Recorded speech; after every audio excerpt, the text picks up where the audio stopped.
In this video, I'm going to share on why your tuition business is not growing and what are the solutions that can help solve them. So my name is Haris and I am the founder of edugrow.org, where I help tuition, tutors and education business owners grow their business. So let's get started. So these are the possible reasons to why your education business might not be working.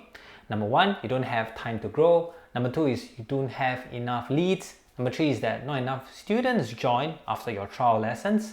Number four is students are leaving. And number five, not enough revenue. So let's get started with the first one. Don't have time to grow. So I would say I will highly recommend to actually read this book called The E-Myth Business Revisited. Essentially, to just summarize, it actually tells you about the story of what's the difference between working in your business versus working on your business. So I really recommend you. It's a very short book for you to actually read it. So essentially, I'm going to share with you on what working in your business means. So essentially, a business is like a machine. And most of the time when you are starting out, you are in the business working with the machine itself, right? So you are teaching the students, you are, getting people to join your classes and, texting them as well. The thing is that if you want to just have that in the long term, great. Then I think you probably can, have that live and probably you don't need to, watch this video as well. But the thing is that I think a lot of us wants to have more students, more consistent students coming to class as well, right? But the thing is that, is it enough for you to just be teaching only? So there is another concept where it's just a little change. The difference is that you are working on your business, and this is eventually what it looks like. So essentially, you are not in the business anymore. You are in a way outside your business. Not saying you're not involved. You are involved, but in different kind of activities. So you have other people working for you. And essentially, when you are working on your business, that means you are going to hire, train and delegate your teaching to someone else, right? So this allows you to actually focus on more, I call it revenue generating activities, which are essentially two things: marketing, to make your business known to a lot more people, to other people, and sales, to get more students join your classes, right? So the thing is that this is for people who wants to grow their business, and that's why this video is about this. And if you're okay with the business being the way that you want it, then that's fine. But if you want to, in a way, earn more and also in a way work less, essentially this is the way to go. So to me, because I've been an instructor in a business before, I realized that it doesn't bring in more revenue, more sales, right? Teaching doesn't cut it. You need other things to work on it. That's why sales and marketing actually helps. And that's why people who actually know this is able to make not only it easier for them to grow the business, but also to scale pretty quickly as well. So for me back then, when I was an educator or general partner in an education business before, I was actually the instructor. So I realized that I could do a lot more if I were to replace my role as an instructor, which I did. So I hired an instructor, and with the time that I have, so the instructor role was half a day, 4 hours every single day. That's a lot of time, because in a way I was working roughly around like 10 hours. Almost half of my time is gone into teaching. At the same time, I was also preparing the lessons itself. So half of my time is being spent on the teaching side, and half of the time is to grow the business. The thing is that now I have all of my time back. I'm able to focus a lot more on the business, and essentially the business improved. Whether it was helping with the processes, systems, or even the revenue itself, because I was very interested in growing the revenue of the business, right? That's what I like about the game of the business. Okay, so essentially that's it for the first point. You don't have time. So essentially, if you're earning enough, then you probably can hire and you can focus more of your time to other things. Especially when you have admin stuff, just find a part-timer or someone to do the admin stuff for you. Second is that you don't have enough leads. So for those who don't know what leads are, essentially something that you can do to call or reach out to someone. So I would say that back in the education business, our main way of, in a way, having leads or a lot of leads is actually through paid ads, right? So the thing is that as for yourself, where you are a tuition business, you started out teaching first. So you didn't really, in a way, have a way to understand what is, paid ads or marketing and whatnot. And the thing is that it is up to you on whether you want to learn marketing or you want to engage someone to, do the paid ads for you. So for me, essentially, it's because there's a lot of people who tried paying an agency, a social media marketing agency, a digital marketing agency, to get leads, to know more about your tuition business, but in the end it might not give you good results and whatnot. So these are things that you have to weigh the pros and cons are. There is one tuition business owner that I talked to. He actually paid an agency, and every single month he has 40 to 50 leads per month, and that's where he tried to close.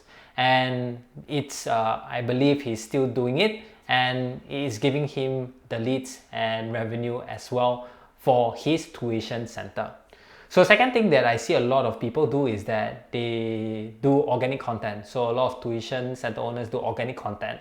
So for me, I've done organic content to a point where I can in a way monetize. So I wasn't doing like physical classes, but more online courses. And for me, that organic content in a way works, but it takes longer than you expect.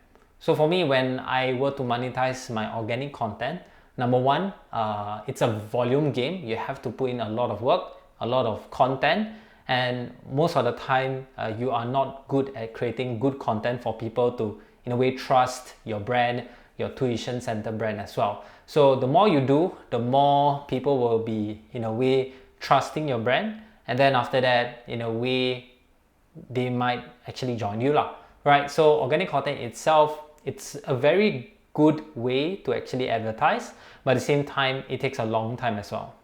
Number three, I think this is where also most of you go through, is referrals, meaning that you ask your current customers if there's any other customers, or your current students or parents, if they have anyone that are interested in this tuition service that you provide.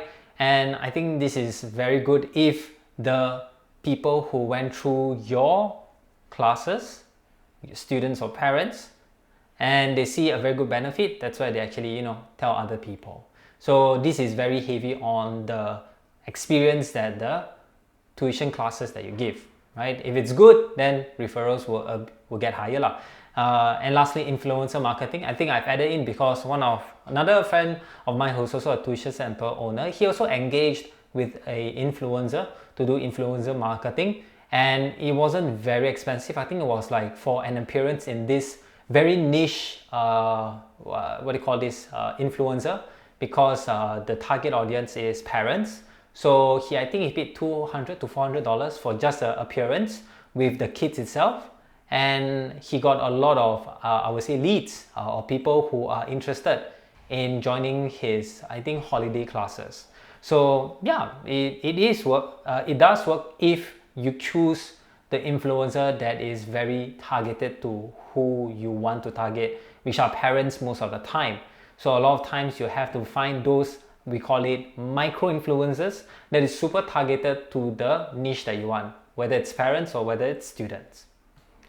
Okay, so there is a saying by this guy called Alex Hormozi, who is the the author of this book, right? He says that you won't be poor if you know how to get leads, because that is an actual fact, right?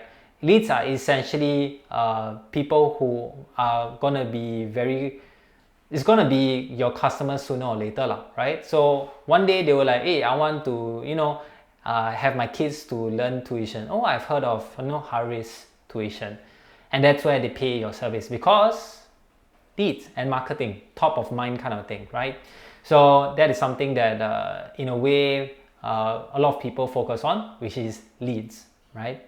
So I would say choose one platform, whether it's paid ads, whether it's organic, whether it's referrals, whether it is influencer marketing, and just be really good at it as well. So what I've shared was actual like tuition center owners who have tried it and actually got results from it. So other channels I didn't say because I don't know whether it works lah, right? Whether it's email marketing and whatnot. But I believe there is one channel, one marketing channel that you have been using a lot and it has been working a lot, and you should just do more, get better. And then lastly, if those two has already been exhausted, means you do a lot more, you do a lot better, and then that's where you might want to try a new channel, right? So that's it for the second reason why your tuition business is not growing, because you don't have enough leads knowing your tuition center or tuition service. So number 3 is not enough students joining. So what do I mean by not enough students joining? Essentially, you have maybe a lot of leads, maybe 100 people, you have 100 people's contacts, but then you only manage to close 10, which is 10%, right? So that might not be the best because it's very low. So in a way, you need to tell the either parents or students that your tuition center is a good place for you to learn and improve the results. So I have tuition center owners who go through a webinar to in a way educate on the problems and also tell them the solutions, and also give and also show testimonials and results that they have in the tuition center. Then I see a lot of these free trials, which is an amazing and I think proven way for anyone to join your class. And then that's why in a way I call it platform selling. Platform meaning you're on a stage. So in a class, it is kind of a stage because you are doing one-to-many sale. So this is where I would recommend you to actually watch this thing called Perfect Webinar Script, where it is by Russell Brunson, who is the creator of this thing called, I forgot what it's called, but essentially it's a way on how to sell. And I think it's a very good way. So like this structure of closing, where you are able to get parents to pay on the spot through webinars or through free trials live physically, I think that's good. And lastly, one-on-one. So when maybe a parent will visit your tuition center to ask about what are the different services that you provide, that's where you can actually do one-on-one. So for me, I have done one-on-one, but not on a tuition center scale, but more to adult courses scale, which I deal with 5 figures high ticket lah, meaning like my courses cost like 5 figures, which is a lot. But the thing is that it is good because number 1, you get to talk to the customers, you understand their pain points, and you also get better in terms of how you close them as well, right? So a lot of times, this is one of the tuition center friend of mine also said that in his webinar, how he improved the closing rate. So for example, 100 people go to your webinar, only 10 people join, right? How he improved is that when the people join, then he will ask, okay, so why did you join? What did I say that made you want to join? And that is the thing that you should be emphasizing a lot, whether it's through your webinar, free trials, or one-on-one, right? Students have different motivations to join. Parents also have different motivations. They usually have a reason, a very common reason on why they want to join. So one thing that I learned back when I was doing for a coding bootcamp is that if I were to talk to a parent, then in a way the angle that I want their student, their kids to join is that do you want the best for your kids, right? Do you want them to be the best, or do you want them to be average or below average? And obviously the parents want to say, oh, I want the best, I want them to be, then that's where in a way it's a good angle. But so far a previous salesperson of mine did an angle very, very well, and he managed to in a way close deposits lah, which is not in a way close, but like money in, and that's something that is a very good angle for that as well. So that's something that I think a lot of people have to in a way find out what is the reason, because most of the time there is a common reason that students who want to join your class, and that's what you need to emphasize during the closing, whether it's a webinar, free trial, or one-on-one as well.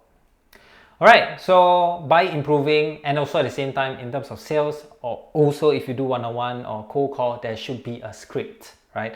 Sales is a whole like topic around it, but not very experienced. I have very little experience that I managed to close certain but in the end I think you have to figure out what the students and parents are saying, that actually makes them want to join you. Okay, number 4 is students leaving. So they have joined already, but the thing is that maybe they joined for 1 month and they quit. So that is a big issue because in a tuition class, it is a recurring revenue business, meaning that students are always going to classes every single month and they're paying every single month. So that means you are based on monthly recurring revenue because it is recurring and this is on a monthly basis. So once the students leave, that means your revenue will get hit, and it does get hit by a lot. So I would recommend to have a feedback system. So back when I was working in the education business, I created a feedback system where I have the students rate every single lesson. Because number 1, you're able to catch quickly if the student is unhappy. Because if a student is unhappy, the student will then tell the parents. And the parents will get unhappy because of the student being unhappy, and that's where they will leave, and then you are in a way too late. Once they leave, it's a bit too late to ask them because they already made up their mind. So it's best to have a feedback system so that when you finish your lesson, then students feedback, you can immediately improve. I mean, number 1, try to resolve the issue that the students feedback. Number 2 is that you can use this feedback to improve the curriculum, the teaching style, to your teachers, your tutors and whatnot, and also your learning experience. Maybe students don't understand this specific term that you're using, so in a way you can quickly just like, okay, thanks for the feedback, let me improve on it. So in a way they feel that, okay, you're not just teaching just like what other schools are doing, you're actually caring about what we say and trying to improve. And that's what a lot of students care about most of the time. They see that, oh, at least for example, Haris listens to my feedback, this is a good place because they want to improve, and they like, people are generally a little bit more forgiving if you are able to resolve the issue as quickly as possible. And that's where I feel feedback system is very, very important.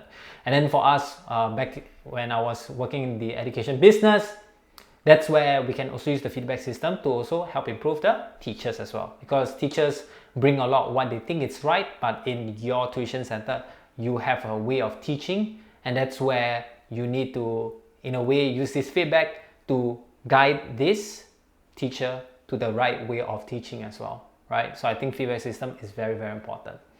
All right, and the last one, other than students leaving, is having not enough revenue. So I've gone through this before. So one time was when I had a tuition holiday program, and the thing is that I charged very low. So it was $150 per student. There was a lot of students that joined, but the thing is that it wasn't enough revenue. It was very little, right?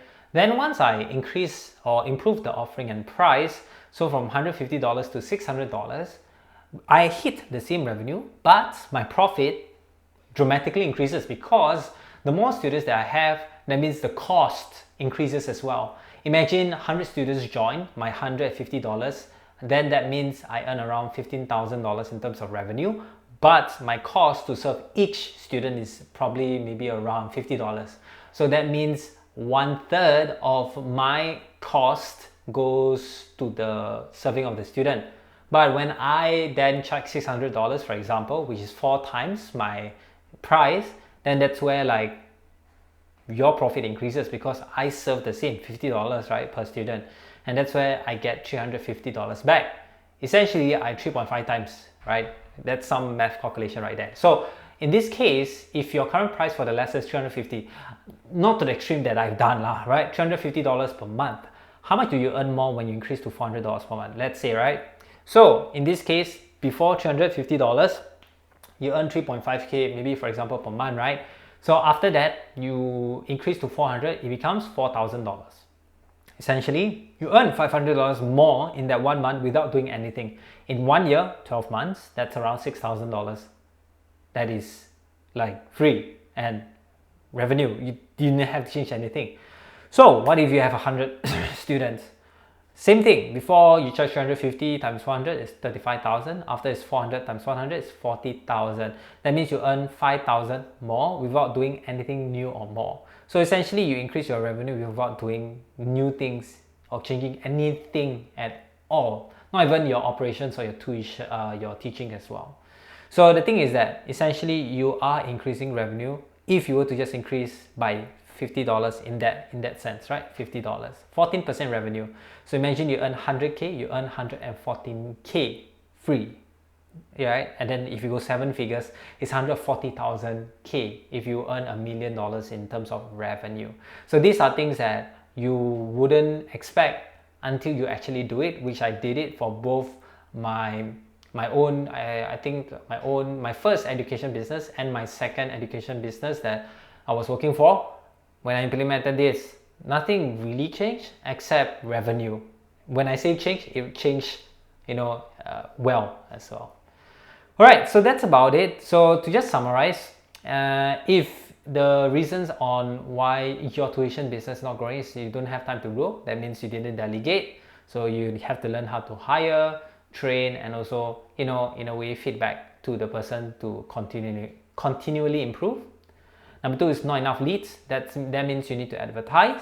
There's many ways to advertise, paid ads and whatnot. So you have to choose one, or you already have one, and then you just do more of that, right? Number 3 is not enough students joining. So that means people know about you, but they're not joining. That means your sales skill or that part is not being improved. So just improve on it. Number 4, students leaving. I honestly think feedback is the best way to, in a way, reduce the amount of students leaving. I mean, there is, I don't know if there is a tuition center that has 0% of students leaving. That will be an amazing tuition center lah. So most of the time, there are a few students that might leave because of reasons that you can't control. But the reasons that you can control, for example, in the learning experience, you should always have that, in a way, resolved, because you can control it, right? So feedback is the best way to quickly resolve any issues that you can control. Lastly, not enough revenue. Essentially improve your offer, all right, improve your pricing, and this essentially will make you a lot more revenue and a lot more profit. So that's it. Thank you so much. If you like this video, give it a thumbs up, and if you want more of this kind of video, subscribe down below. Comment down on what are the things that you have learned so far in this video. With that said, thank you so much, and I will see you in the next one. Bye bye.